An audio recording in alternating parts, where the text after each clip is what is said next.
자, 이 공은 앞돌리기를 길게 칠 건데요. 지금 여기 2포인트 정도로 맞으면 득점이 가능할 것 같습니다. 평행 측정법을 이럴 때 이용합니다. 평행 측정법 나왔습니다. 네. 평행 측정법. 자, 평행 측정. 측정법을 썼는데 오, 진짜 정확하게 갔어. 너무 힘이 살살 없다. 아이고.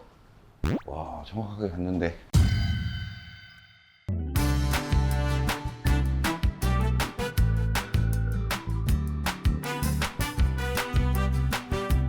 안녕하세요. 방수하당구TV 김원섭입니다. 영상 보셨죠? 김보라 프로님이 평행측정법 했는데 평행측정법 정확하게 아시나요? 입문자분이나 초보자분들은 어떤 당구의 초석 같은 내용일 수가 있습니다. 입사각, 반사각의 원리로 여러 가지 배치를 칠 수 있는 게 평행측정법이 될 수가 있어요. 오늘 평행측정법을 아주 자세히 다뤄드리도록 할 테니까 영상 끝까지 잘 시청해 주셔야 되겠죠? 그럼 저랑 같이 1득점하러 가 봅시다.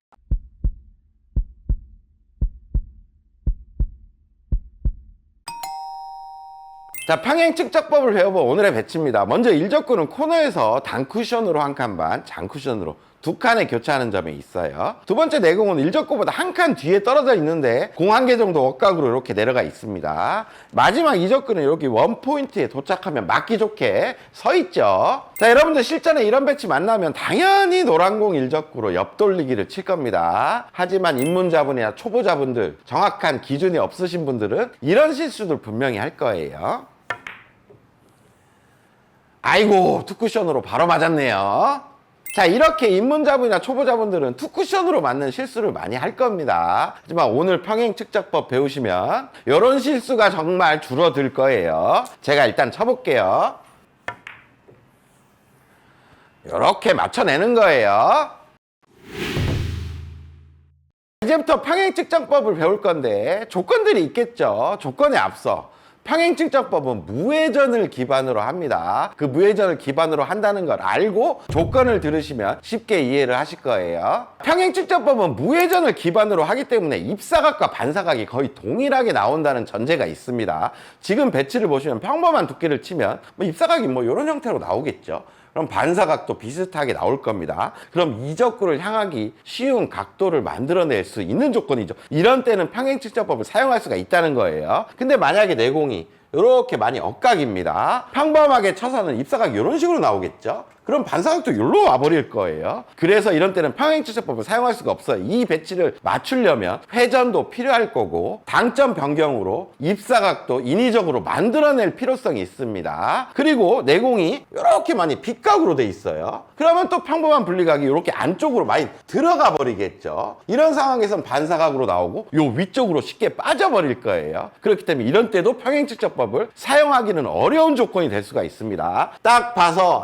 무회전으로 편안한 두께의 입사각으로 이적구를 향할 수 있겠구나 라고 판단이 됐을 때 평행측정법을 사용하시는 거예요. 자, 이때 당점은 당연히 무회전을 사용할 거고 두께도 중요합니다. 두께는 절반 이하로만 사용할 거예요. 절반보다 두꺼워지는 두께는 입사각의 어떤 변질을 만들어낼 수가 있어요. 그래서 입사각, 반사각의 원리가 그대로 적용되기가 힘듭니다. 절반 이하의 결대로 가는 두께를 선택한다. 이렇게 생각하시면 돼요. 그리고 평행측정법이라 그랬죠. 이제 측정을 하는 4가지 단계를 자세히 설명해 드리겠습니다. 자, 첫 번째는 옆돌리기 쳐서 어디 도착하면 득점이 되는지 3쿠션 지점을 판단해야 돼요. 자, 지금 원포인트 도착하면 득점이 되겠죠. 그러면 두 번째, 도착해야 되는 원포인트 아래서부터 1적구까지 선을 긋고 그 선의 중심부를 찾습니다. 선을 그을 때 1적구의 중심까지 이렇게 긋는 게 아니라 내가 1적구를 맞으면 이렇게 맞겠죠. 그 맞는 면의 중심까지 선을 이렇게 그어야 돼요. 이렇게 긋습니다. 이제 중심부가 한 요 정도가 되겠네요. 찾았어요. 이제 세 번째, 그 중심부에서 코너까지 선을 긋습니다. 코너까지 선을 딱 긋는데 요 코너 깊숙이 이렇게 긋는 게 아니라 장쿠션 코너 점까지 선을 이렇게 그어요. 긋고 이제 마지막 네 번째, 공에 맞는 면까지 평행이동을 쫙 시켜줍니다.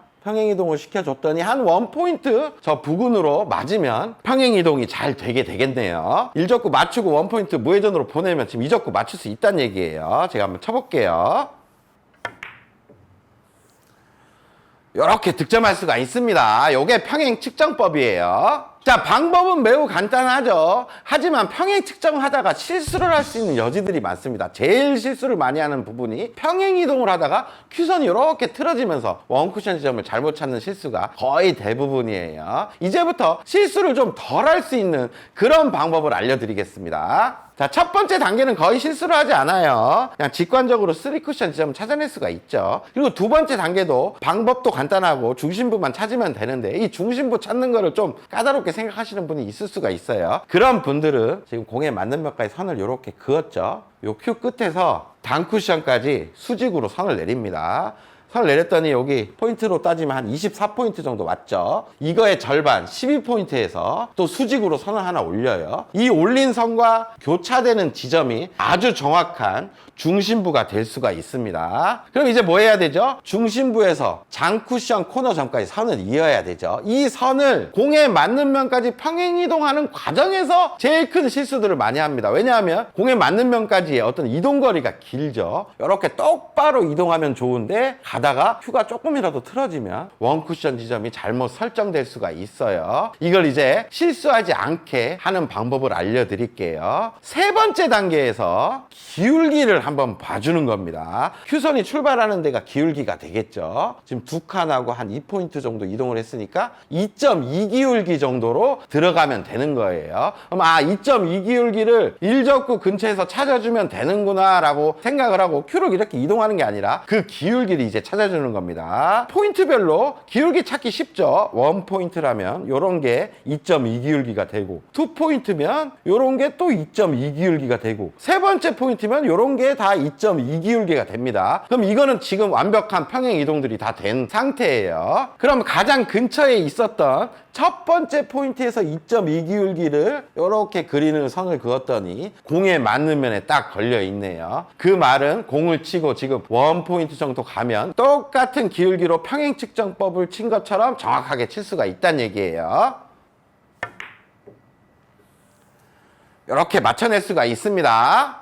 자, 평행 측정법을 실수 없이 사용하는 방법을 이제 잘 아시겠죠? 옆돌리기 배치로 제가 몇 가지를 더 설계를 해볼 테니까 한번 보시고 이렇게 쓰시면 돼요. 자, 이런 배치에서 사용할 수가 있겠죠? 평범한 두께로 분리를 시켰을 때 입사각이 이런 식으로 나옵니다. 나오면 반사각을 봤을 때 이적구를 향할 수가 있게 돼요. 그러면 무회전 평행 측정법을 쓸 수 있구나 라고 보시면 돼요. 그럼 도착해야 될 지점부터 찾겠습니다. 지금 두 번째 포인트에 도착을 해야 되죠. 여기에서부터 일적구에 맞는 면까지 선을 딱 그어요. 선을 딱 긋고 중심부를 찾습니다. 요 정도가 되겠죠. 여기서 장쿠션 코너 점까지 선을 연결하고 기울기를 확인합니다. 지금 3칸하고 한 2포인트 정도 위에서 출발을 하네요. 그럼 3.2 기울기란 얘기예요. 그럼 포인트별로 3.2 기울기를 찾습니다. 원 포인트에서 3.2 기울기를 봤더니 거의 공 끝에 걸려 있네요. 맞는 면으로 생각해야 되니까 여기서 살짝 안으로 이동을 하면 한 9포인트를 향해 가면 좀 득점을 할 수가 있겠네요. 공 가까운 데서 살짝 평행 이동하는 거는 쉽게 할 수가 있습니다. 그럼 일적구 맞추고 9포인트를 향해 들어가면 이게 득점이 될 거예요. 제가 한번 쳐볼게요.